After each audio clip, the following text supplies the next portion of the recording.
Irmãos, boa noite. Quero convocar a igreja. Nós vamos ter assembleia no próximo domingo, pela manhã, após a nossa escola bíblica. Nós vamos ter um movimento de receber pessoas, movimento de membros. Então, nós precisamos fazer isso no próximo domingo. Dito isso, queria convidar você a abrir aí a sua Bíblia lá no Evangelho de Lucas, capítulo 18. Peço perdão a vocês porque eu esqueci de enviar o esboço que normalmente a gente utiliza aí aos domingos. Eu esqueci de providenciá-lo essa semana. Vamos ler aí então, acompanhar inicialmente a reflexão. Daqui a pouco a gente vai olhar aí para o texto bíblico. Lucas capítulo 18.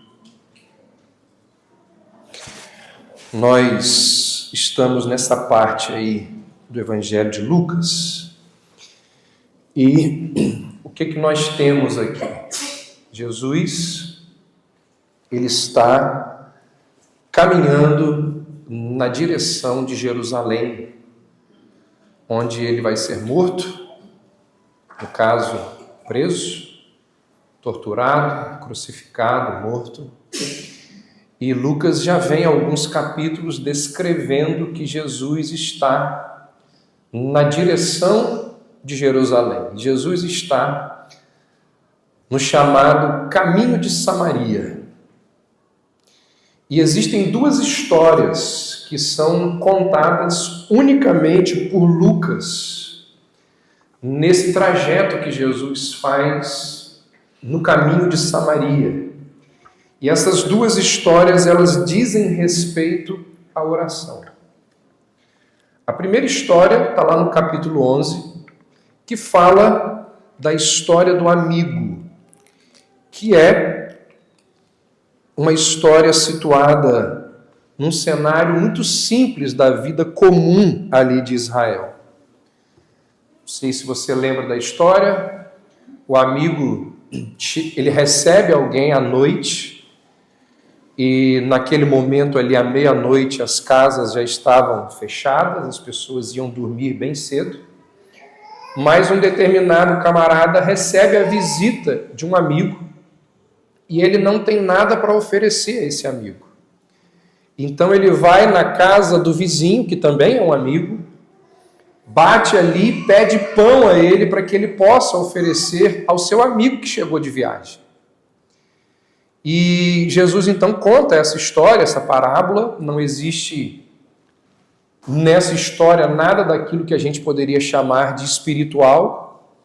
É uma história inegavelmente pessoal, porque ali nós temos uma conversa entre amigos que se conhecem pelo nome, são vizinhos, e tudo na história, naquela história e em seu comentário, está enraizado em questões pessoais. Numa breve história, o termo amigo, ele é utilizado 4 vezes. Filho e filhos também aparece 4 vezes. Pai aparece 1 vez. Ou seja, amigo, filhos, filho, pai, todos eles termos pessoais, relacionais. E essa história que Jesus conta, essa parábola que Jesus conta no caminho de Samaria, sobre a oração, deixa evidente que a persistência é uma perseverança ousada. Porque aquele amigo que vai incomodar o outro, que já está dormindo, ele bate incessantemente na porta e diz: eu preciso de pão. E aí o que está dentro da casa diz: olha, já está todo mundo dormindo aqui, eu não posso me levantar, eu vou acordar todo mundo. E ele continua batendo, e ele diz: não, mas eu preciso oferecer pão ao meu amigo. E a história diz que Jesus conta a história e diz que o amigo continua batendo o tempo todo. A persistência é uma perseverança ousada. sem desculpas, onde a pessoa pede aquilo que ela precisa. E aí Jesus então diz, olha, nós também devemos pedir ao nosso Pai. E o Pai é um amigo, o Pai não é um desconhecido.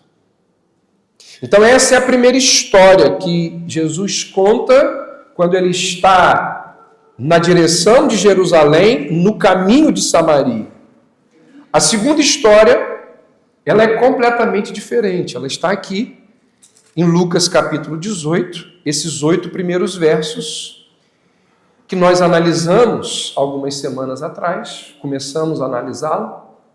E aqui, diferentemente da primeira história no caminho de Samaria, não existe nada pessoal. A história aqui é sobre uma viúva que faz um pedido a um juiz. Aqui não são 2 vizinhos que se relacionam tranquilamente, amigavelmente um com o outro. Pelo contrário, aqui é uma relação impessoal, completamente.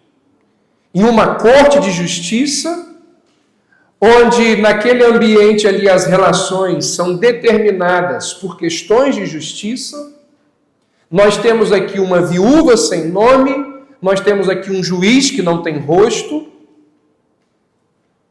Apesar disso, as 2 histórias contadas no caminho de Samaria, elas têm um fio que as une. A primeira menciona lá a persistência do amigo que continua batendo na porta do vizinho até que ele entregue o pão. E a segunda história, Jesus inicia a história já dizendo qual é o objetivo dele ao contar aquela história. Jesus inicia dizendo, contou-lhes a história sobre a necessidade de orar sempre. Está aí, verso 1 do capítulo 18.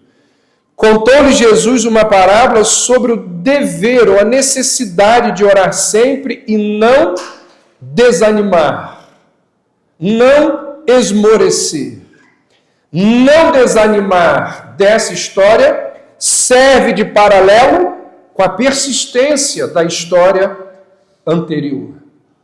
E aí, à medida que nós chegamos perto do fim dessa viagem que Jesus faz na estrada de Samaria, esse aspecto da oração, da persistência, do não desanimar, do continuar, esse aspecto da oração precisa ser grafado em letras garrafais. Precisa de um destaque absurdo. E é o que Jesus faz. Quando ele nos ensina que oração não é uma opção. Orar não é opção. Orar é necessidade. Na vida do cristão, orar é necessidade. E aí Jesus nos ensina o que com essas 2 histórias sobre oração no caminho de Samaria, sendo uma história pessoal e uma história completamente impessoal, mas ambas mostram a necessidade de persistir, a necessidade de orar.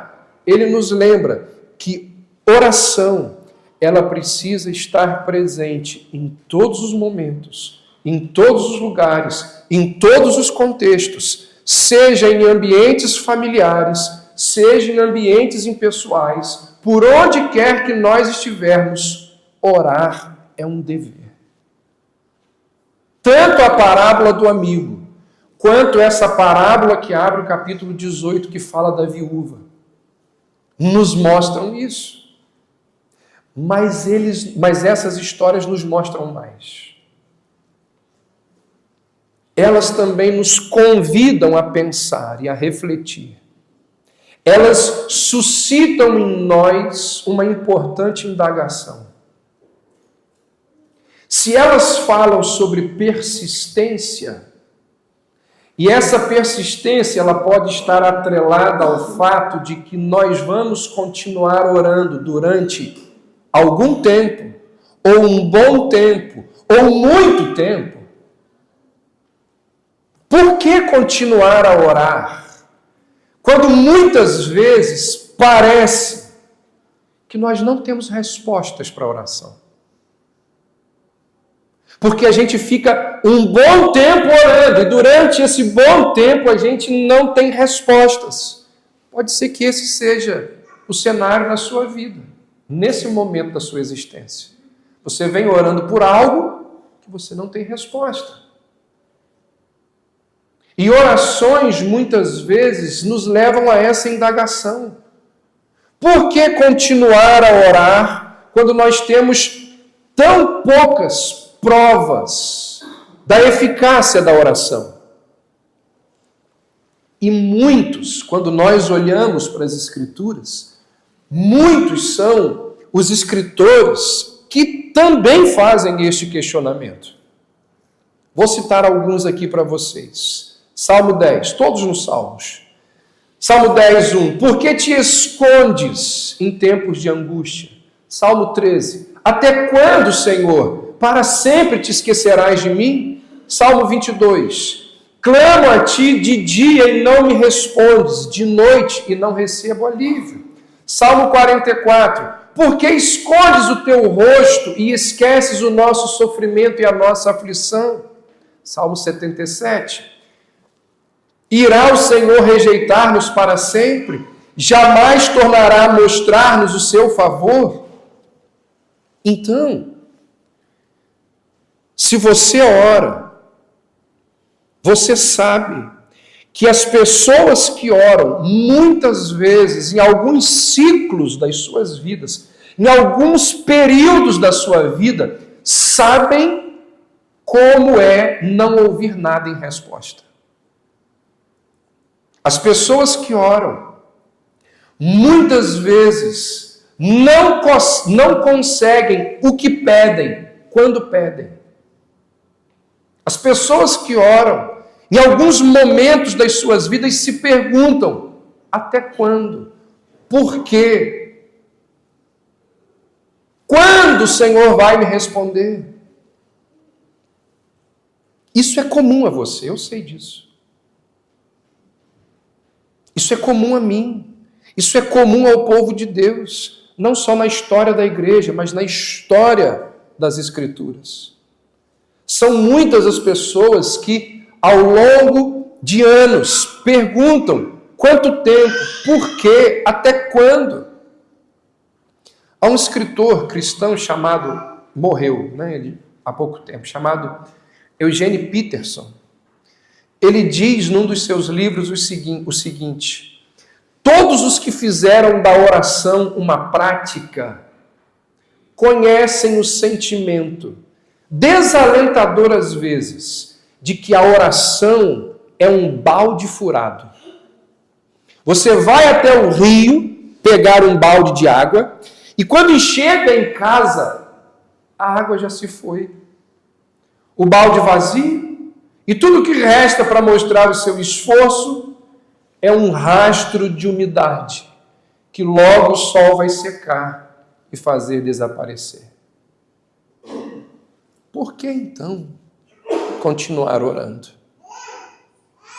O que os salmos nos mostram, em todos esses que li, que mencionei, e tantos outros, o que os salmos nos mostram, e que essas duas histórias que Jesus conta no caminho de Samaria é o seguinte: quando nós estivermos orando, nós não podemos desistir. Porque a nossa tendência, devido ao fato de não encontrarmos respostas, é de desanimar, é de não continuar orando, é de deixar para lá. A viúva, ela ficou lá, na porta do juiz, importunando o juiz, até que o juiz a respondesse. O amigo continuou batendo na porta até que o que estava dentro da casa o atendesse. A viúva, o amigo, os salmistas, eles não desistiam. E aí não é por acaso, então, que Jesus encerra a sua história, olha aí no verso 8, com as seguintes palavras: mas quanto desse tipo de fé persistente o Filho do Homem achará quando retornar? Ou seja, Jesus pergunta: quando eu retornar, eu encontrarei homens e mulheres que ainda estarão orando, que ainda terão fé e permanecerão orando, não terão desistido, não terão desanimado. Então essa fé é uma forma de vida que é expressa em oração persistente. E essa parábola, ela deixa evidente que Deus não é como aquele juiz perverso, de forma que nós devemos nos manter em oração sem desanimar. Nós insistimos porque sabemos que Deus é tudo aquilo que aquele juiz perverso não é. Sabemos, por essa palavra, por essa parábola, que silêncio e ausência durante o período em que não temos as nossas orações respondidas, sabemos que silêncio e ausência não significa desdém, indiferença, que era como o juiz tratava a viúva. Silêncio e ausência não são desdém e indiferença.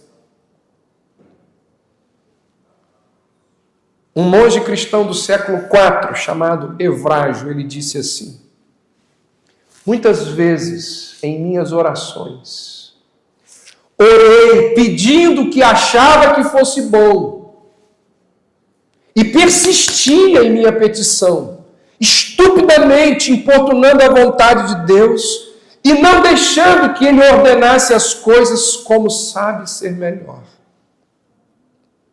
Mas quando obtinha o que pedia, ficava muito pesaroso de não ter pedido que a vontade de Deus fosse feita.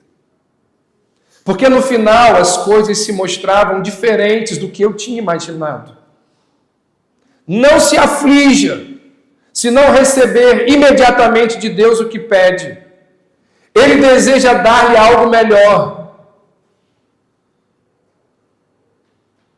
E olha o que ele diz, o que é algo melhor. Fazê-lo perseverar em oração. Porque o melhor da oração não é a resposta daquilo que pedimos. O melhor da oração é desfrutar do amor e da comunhão que temos com Deus através da oração. Entende por que muitas vezes Deus não nos responde imediatamente? Porque Ele quer que continuemos a pedir. E é nesse processo em que nós estamos pedindo que nós nos aproximamos dEle e desfrutamos de comunhão com Ele. Se Ele nos desse imediatamente aquilo que nós pedimos, nós não voltaríamos para pedir. E não desfrutaríamos da comunhão que existe no processo da oração. E aí, logo depois de contar a parábola da viúva, que insiste com o juiz, Jesus então conta outra parábola sobre a oração. E essa segunda parábola está aí do verso 9 ao verso 14, que tem inúmeras lições. e nós já começamos a analisar essa parábola. E nós já vimos nessa parábola lições sobre humildade, lições sobre justiça própria e, semana retrasada, nós vimos lições sobre orações não respondidas, que é o contexto aqui. E não sei se você vai se lembrar, nós vimos que a oração do fariseu, ela não foi ouvida. E ela não foi ouvida porque a sua oração era apenas um discurso retórico, cuja finalidade era exaltar as próprias virtudes. A oração do fariseu, ela não se dirigia a Deus, era dele para ele mesmo, como nós vamos ver ainda hoje. A oração do fariseu estava fora dos princípios de Deus. Nós vimos ali alguns padrões que as Escrituras nos ensinam sobre como devem ser as nossas orações. E a oração dele não estava pautada na misericórdia de Deus, mas na confiança própria. Foi o que nós vimos na semana retrasada. E na segunda parte da nossa mensagem, nós vimos ainda que a Bíblia fala de outras barreiras que interrompem a nossa linha de comunicação com o céu, que é pecado acariciado, egoísmo, discórdias no lar e rejeição da palavra de Deus. São aquelas barreiras que a Bíblia nos mostra que interrompem as nossas orações. Então, além da humildade, além das questões relacionadas à justiça própria, além de orações não respondidas, essa parábola também nos ensina algumas verdades sobre hipocrisia. E é a minha ênfase no dia de hoje. Vamos ler então o texto, depois dessa introdução imensa. Vamos ler aí os versos 9 a 14. Propôs também essa parábola a alguns que confiavam em si mesmos por se considerarem justos e desprezavam os outros. 2 homens subiram ao templo com o propósito de orar. Um fariseu e o outro publicano. O fariseu, posto em pé, orava de si para si mesmo desta forma: ó Deus, graças te dou, porque não sou como os demais homens, roubadores, injustos e adúlteros, nem ainda como esse publicano. Jejuo 2 vezes por semana e dou o dízimo de tudo quanto ganho. O publicano, estando em pé, longe, não ousava nem ainda levantar os olhos ao céu, mas batia no peito dizendo: ó Deus, sê propício a mim, pecador. Digo-vos que este desceu justificado para a sua casa, e não aquele. Porque todo o que se exalta será humilhado, mas o que se humilha será exaltado. Jesus não usa, ao contar essa história, a palavra hipocrisia. Ele vai empregar essa palavra em outros momentos, em outros lugares, para desmascarar as encenações religiosas daquela liderança ali de Israel. No entanto, essa história aqui, ela nos coloca no contexto da igreja. E nos coloca num cenário ali onde existem 2 tipos de pecadores: o fariseu e o coletor de impostos. E Jesus nos coloca nesse cenário para nós entendermos e vermos como que as coisas funcionam muitas vezes num ambiente como esse aqui. Eu não conheço ninguém que começou a frequentar uma igreja com a intenção de cultivar a hipocrisia. Deliberadamente. Eu vou para lá para eu ser hipócrita naquele lugar. Não existe isso. Eu também não conheço ninguém, não conheço, que tenha consciência da sua hipocrisia. Não me lembro, eu fiz um esforço dos atendimentos que eu já fiz aqui, e eu não me lembro de alguém ter chegado e falar assim para mim: eu sou um hipócrita. As pessoas confessam adultério, mas não confessam hipocrisia. Por que será? Sabe por quê, gente? Porque hipocrisia é algo que cresce aos poucos. E a gente não vai percebendo isso. Nos seus primeiros estágios de desenvolvimento, é difícil de detectar. Assim como a pressão arterial elevada, que quem tem sabe que é um mal silencioso, não é? Assim é a hipocrisia. Esse é um dos motivos, talvez o maior, pelo qual ninguém é consciente da sua hipocrisia. Porque vai crescendo aos poucos, devagarinho. E a gente não percebe que aquilo está dentro da gente. O que faz da hipocrisia um pecado diferente de todos os outros, porque a hipocrisia ela não começa pela tentação de fazer algo errado. Por exemplo, desonrar os pais, roubar um dinheiro, ser infiel, usar a língua para enganar.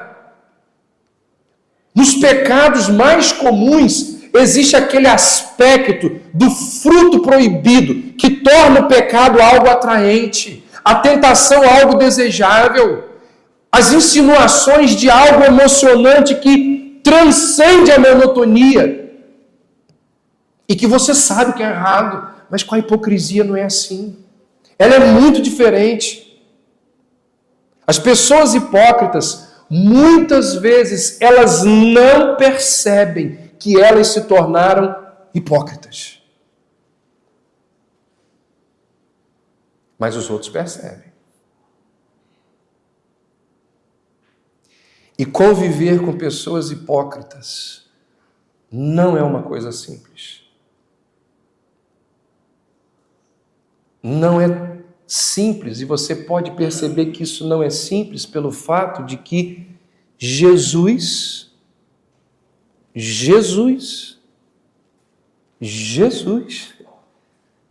não suportava os fariseus. Jesus não suportava aqueles homens.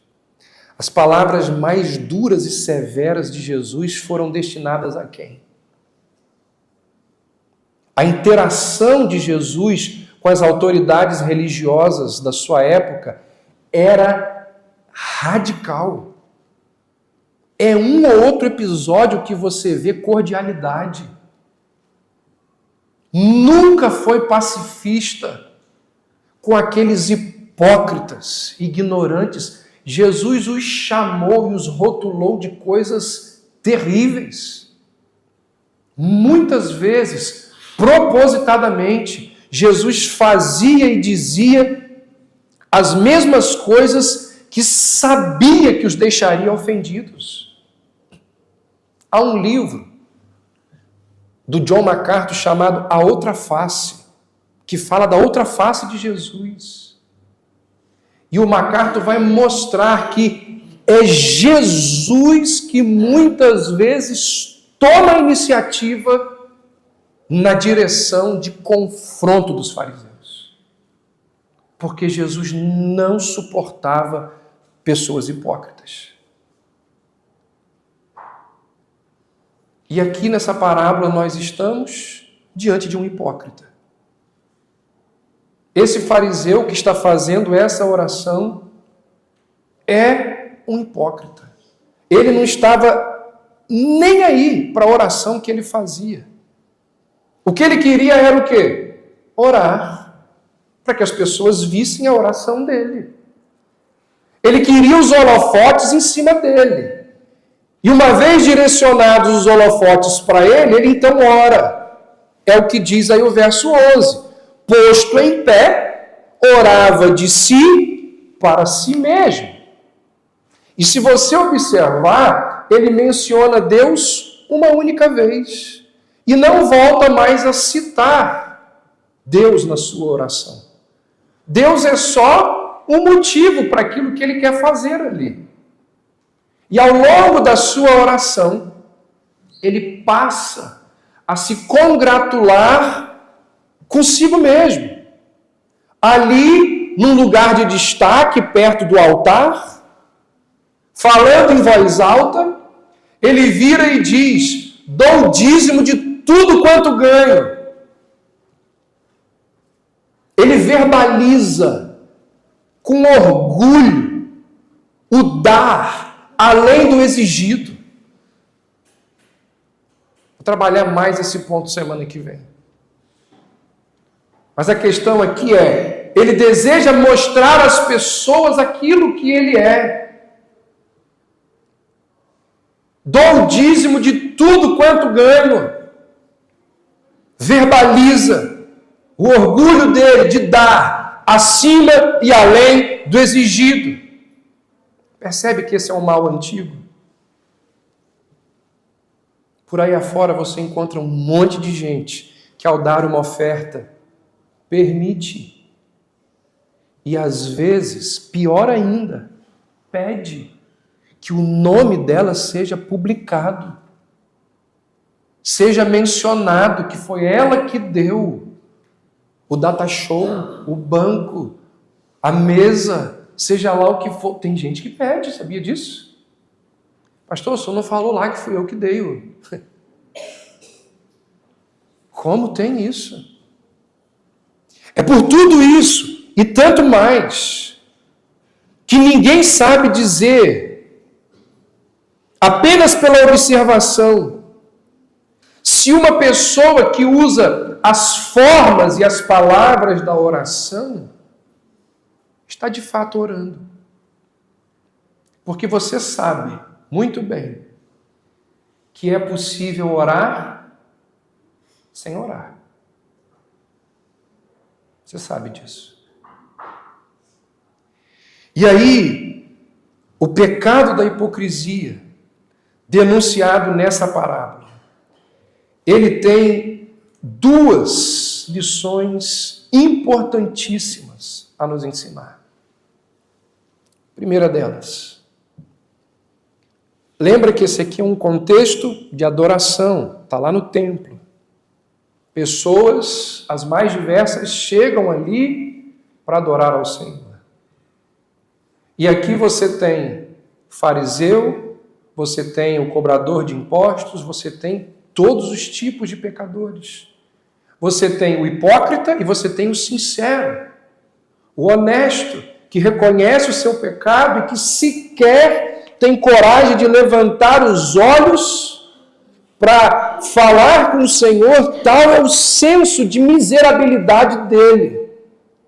E diz: sê propício a mim, pecador. Então você tem o hipócrita e o arrependido. Isso nos lembra que quando nós olhamos para o auditório de uma igreja, não caiamos na ilusão de pensar que todos aqui são convertidos.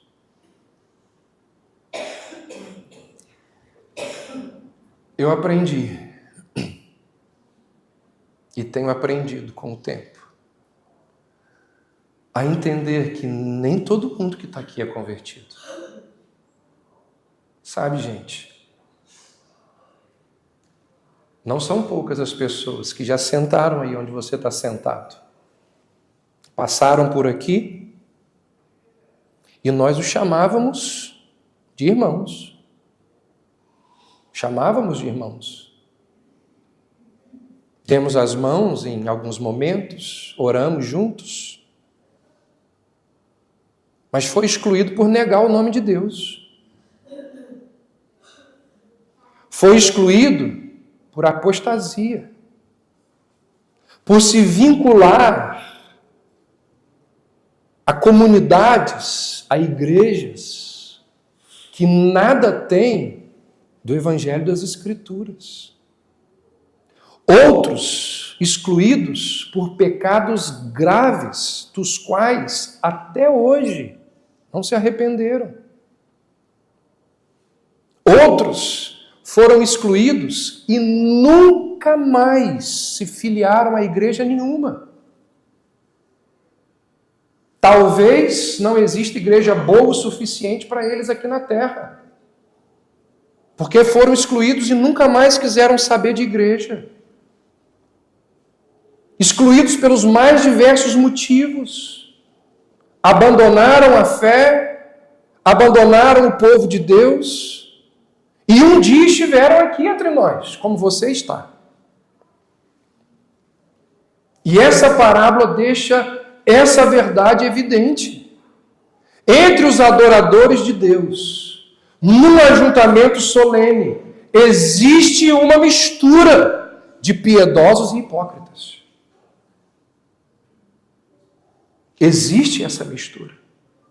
E é por isso que a Bíblia, ela diz que o pastor deve estar sempre fazendo o quê? Pregando as Escrituras de forma fiel. Porque o que vai fazer com que o bode seja separado da ovelha é a pregação das Escrituras.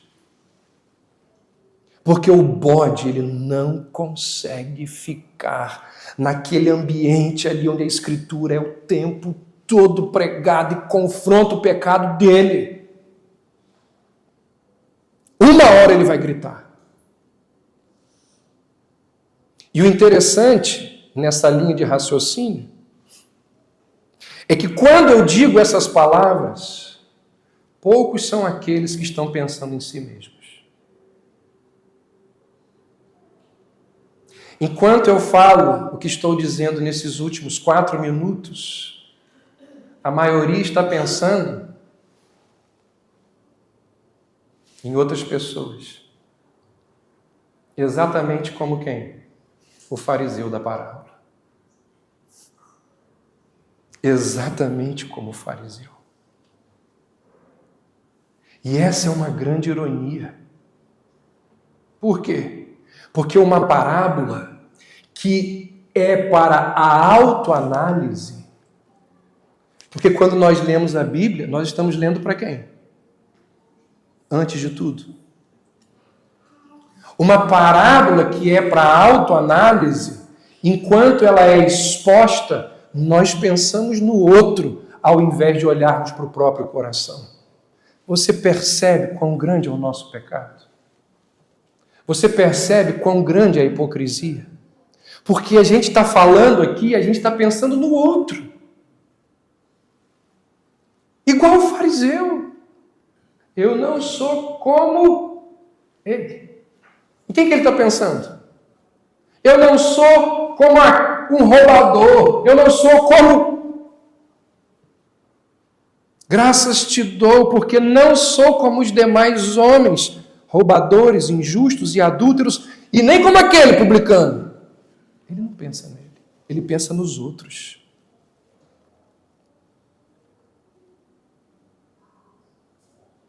E aqui cabe um alerta a todos nós, como igreja, não mais de forma individual, como foi o meu primeiro ponto aqui. As igrejas, elas carregam a má fama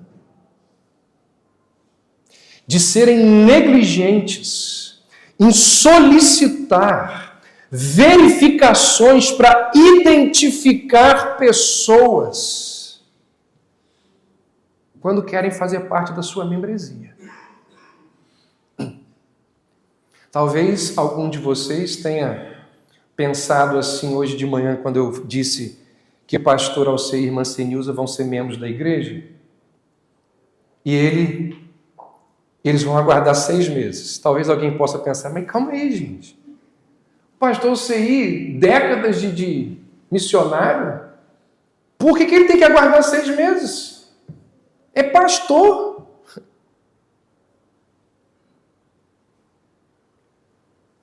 Ele entendeu, a irmã Senilza entendeu, que isso é para o bem da nossa igreja.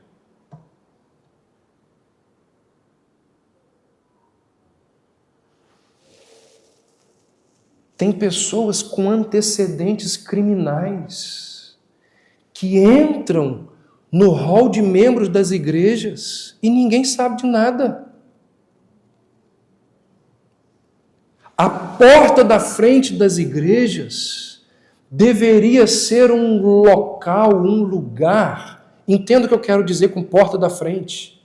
Não é aquela ali, não é aquela lá de baixo. É a entrada da igreja. Precisa ser um lugar de muita atenção.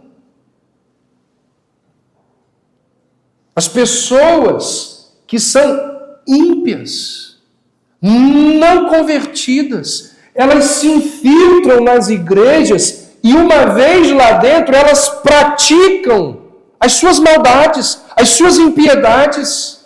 E a consequência é que as igrejas, elas acabam reunindo muitas pessoas indesejáveis, homens e mulheres que acabam sendo uma vergonha para o grupo de pessoas que estão sinceramente tentando adorar um Deus Santo, que estão sinceramente tentando servir ao mundo em atos de amor, de justiça, de arrependimento, de perdão, que estão sinceramente tentando seguir a Jesus diariamente, nos seus lares, no seu trabalho, na sua obediência sacrificial. Se a igreja tivesse feito essas verificações de segurança em fariseus e publicanos, nenhum deles teria passado da porta.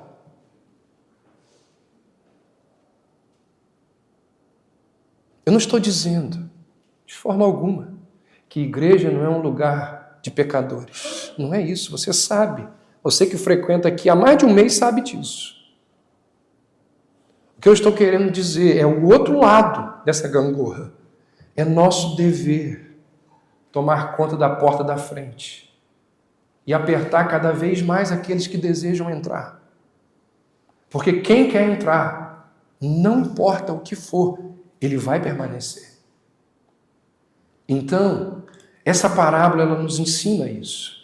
Entre os adoradores de Deus no ajuntamento solene, existe uma mistura de bons e de maus. Segundo, o que essa parábola nos ensina sobre hipocrisia? A triste situação daqueles... Gente, hoje está tão bom sem o ar ligado, né?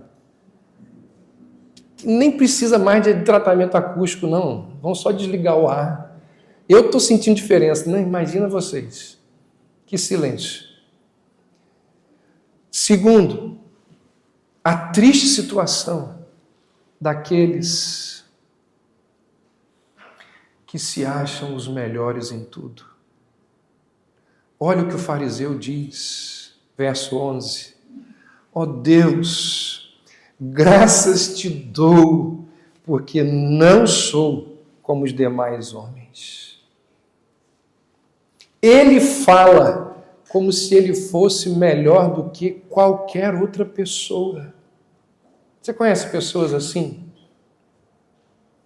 Tudo dela é o melhor. O cabelo, a casa, o perfume, o carro, a academia que ela frequenta é a melhor, os filhos são os mais inteligentes, os mais bonitos, as ideias dela são as melhores, o tênis, o investimento que ela fez, o nariz dela não tem igual, mesmo sendo feio, mas ela acha que é o mais lindo do mundo. Os amigos dela são os melhores, o estilo de vida dela, o espelho do banheiro, o mouse do computador, tudo delas é o melhor. Ó Deus, graças te dou, porque não sou como os demais homens. Eles são roubadores, injustos, ladrões. Eu não. Como disse há poucos domingos, né? É a filosofia de vida da dona Florinda, a mãe do Kiko. Não se misture com essa gentalha. Todo mundo é gentalha. Eles são os melhores. E aí, para dizer que o deles é o melhor, qual é a principal arma que eles utilizam? Denegrir o do outro, diminuir o do próximo. Por isso que ele diz, não sou como os demais. E aí ele começa a denegrir. Eles são roubadores, eles são injustos, eles são adúlteros, e eles são ladrões, como aquele publicano. Eu não sou assim. E quando o outro tem lá alguma coisa boa, algum talento, alguma capacidade, alguma conquista de vida, ele até reconhece. Só que o reconhecimento traz junto o comentário que ressalta algum defeito. Já viu isso? Ele é bom, mas ele é inteligente, no entanto. Irmãos, em muitas pessoas, essa questão, ela está tão entranhada, porque a hipocrisia, como disse, ela vai crescendo. Ela vai aumentando aos poucos. E o negócio chega numa situação tão crônica que ela já não percebe mais.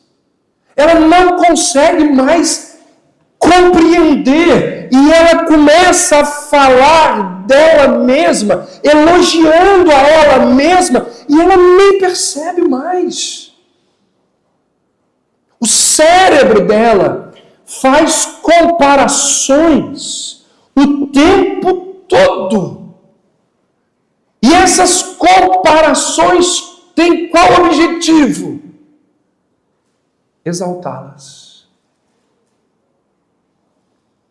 E muitas vezes, para exaltá-las, elas precisam denegrir o outro. Jejuo, dou o dízimo de tudo. Graças te dou, porque eu faço isso e eu não sou como eles. Eles são roubadores, eles são injustos, eles são adúlteros. E tem aquele publicano lá. Eu não. Eu não sou assim. Século X a.C., teve um homem chamado Salomão. Já faz tempo. Ele disse assim: seja outro o que te louve, e não a sua própria boca. O estrangeiro, e não os teus lábios.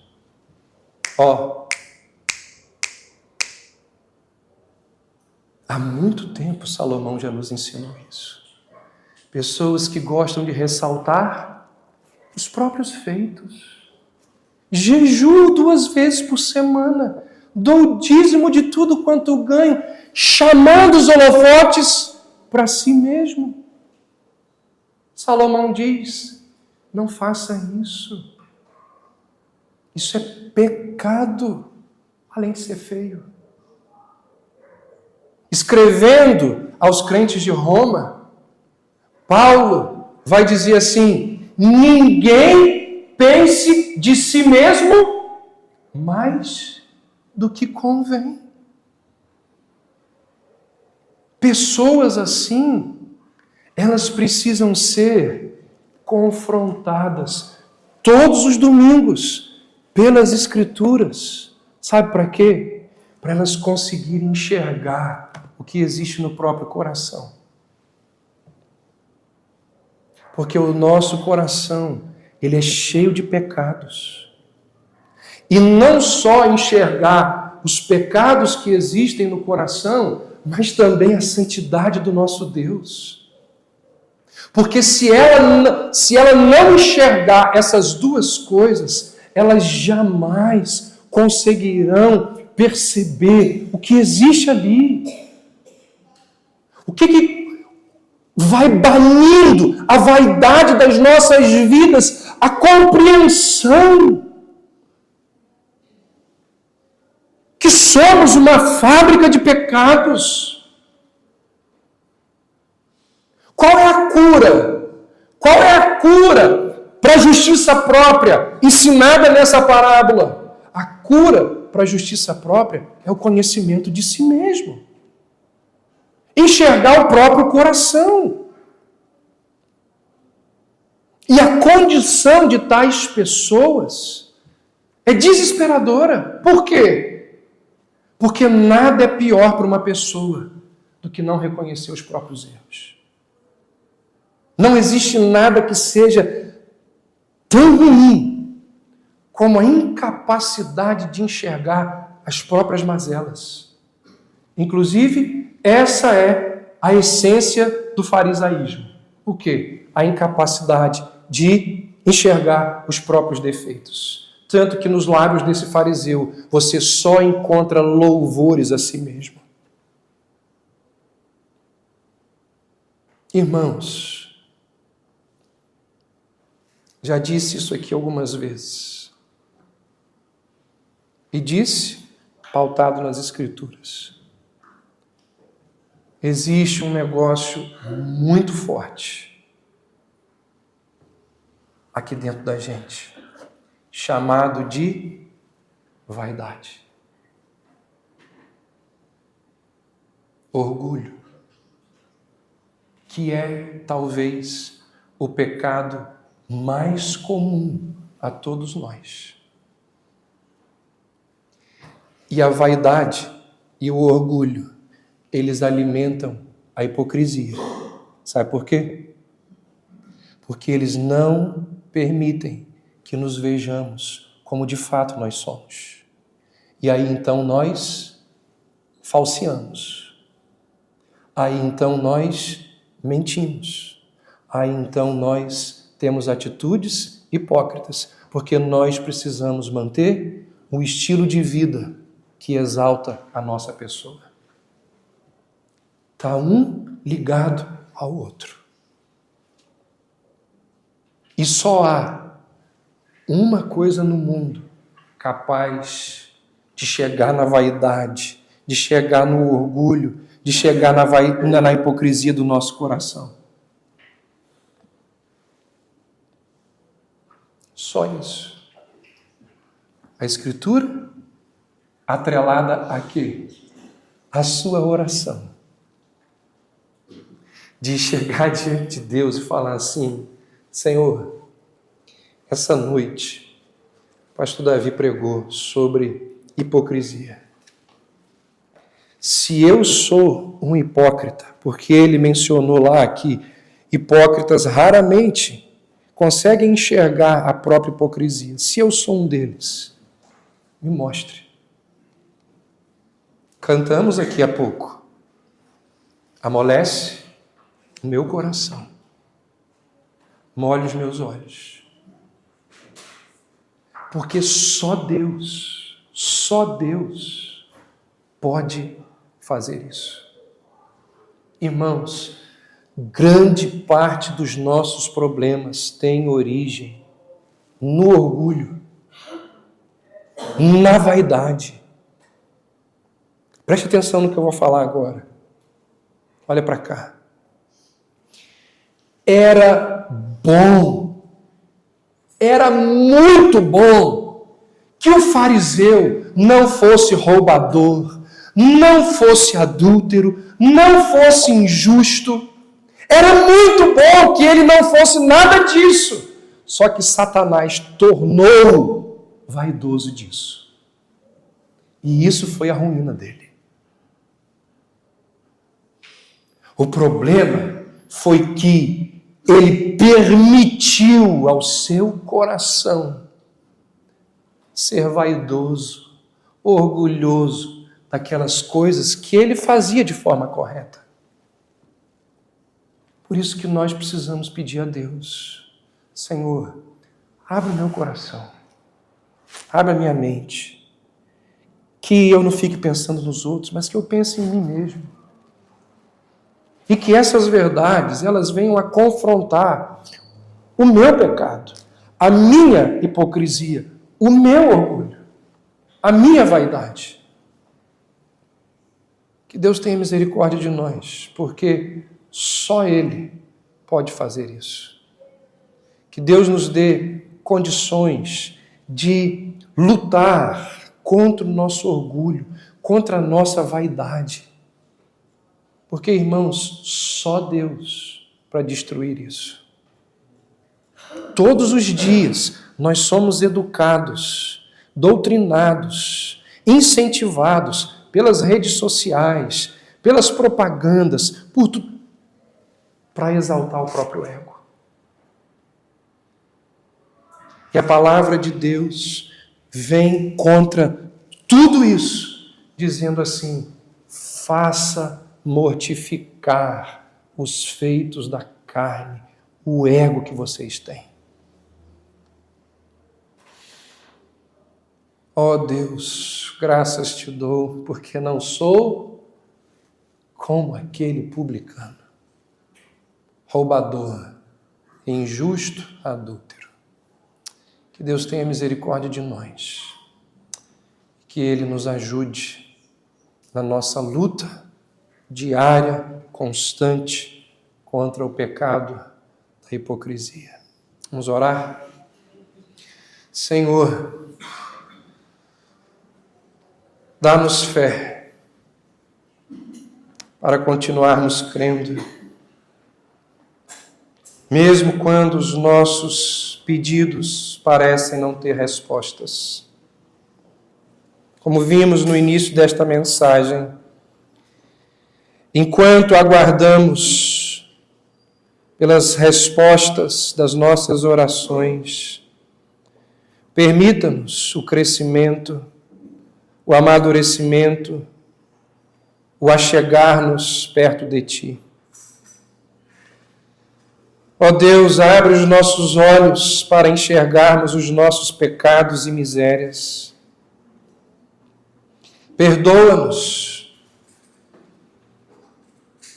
quando somos tão atentos aos pecados dos outros e cegos para as nossas próprias iniquidades. Livra-nos, ó Deus, da atitude hipócrita e arrogante desse fariseu.